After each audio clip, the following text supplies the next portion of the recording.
ಪರಮ ಪೂಜ್ಯ ಶಿವಲಿಂಗಾನಂದ ಮಹಾಸ್ವಾಮಿಗಳು ಕಬೀರಾನಂದ ಆಶ್ರಮ ಚಿತ್ರದುರ್ಗ ಇವರು ಒಂದೆರಡು ಆಶೀರ್ವಚನಗಳನ್ನು ಹೇಳಬೇಕಾಗಿ ಕೇಳಿಕೊಳ್ತಾರೆ.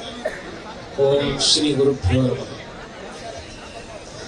ಗಣಪತಿಯ ಉತ್ಸವದ ಈ ಪವಿತ್ರ ಸಮಾರಂಭದಲ್ಲಿ ಸಾನ್ನಿಧ್ಯವನ್ನು ವಹಿಸಿರುವಂತಹ ಎಲ್ಲ ಪೂಜ್ಯ ಶ್ರೀಗಳ ಶರಣಾರವಿಂದಗಳಲ್ಲಿ ಭಕ್ತಿಯ ನಮನಗಳನ್ನು ಸಲ್ಲಿಸಿ ನಮ್ಮ ರಾಜ್ಯದ ನಮ್ಮ ಜಿಲ್ಲೆಯ ಚುನಾಯಿತ ಎಲ್ಲ ಪ್ರತಿನಿಧಿಗಳೇ, ಉತ್ಸವದ ಅಧ್ಯಕ್ಷರೇ, ಇದಕ್ಕೆ ರೂವಾರಿಗಳಾದ ಪೂಜ್ಯ ಶ್ರೀ ಬಸವಮೂರ್ತಿ ಮಾದಾರಾಚಾರ್ಯ ಮಹಾಸ್ವಾಮೀಜಿಯವರಲ್ಲಿ, ನಿಮ್ಮೆಲ್ಲರಲ್ಲಿ ಭಗವಂತನ ಆಶೀರ್ವಾದಗಳನ್ನು ಬಯಸಿ ಈ ಉತ್ಸವ ನಿಜಕ್ಕೂ ಕೂಡ ಬಹಳ ಚೆನ್ನಾಗಿ ಸಾಗುತ್ತಾ ಬಂದಿದೆ.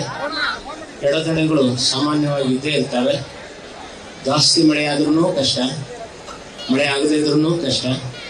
ಆದರೆ ಸಮೃದ್ಧಿಯಾಗಿ ಮಳೆಯಾದರೆ ನಮ್ಮೆಲ್ಲರ ಬಾಳು ಹೆಸರಂತ. ನೀವೆಲ್ಲರೂ ಈ ಉತ್ಸವದಲ್ಲಿ ಬಹಳ ಉತ್ಸಾಹದಿಂದ ಪಾಲ್ಗೊಂಡಿದ್ದೀರಿ. ನಿಮಗೆ ನಾನು ಒಂದು ಮನವಿ, ಬಹಳಷ್ಟು ಶ್ರದ್ಧೆಯಿಂದ ಭಕ್ತಿಯಿಂದ ಗಣೇಶನನ್ನು ಅವನ ಸ್ಥಾನಕ್ಕೆ ಕಳಿಸುವಂಥ ಜವಾಬ್ದಾರಿ ನಿಮ್ಮ ಮೇಲಿದೆ.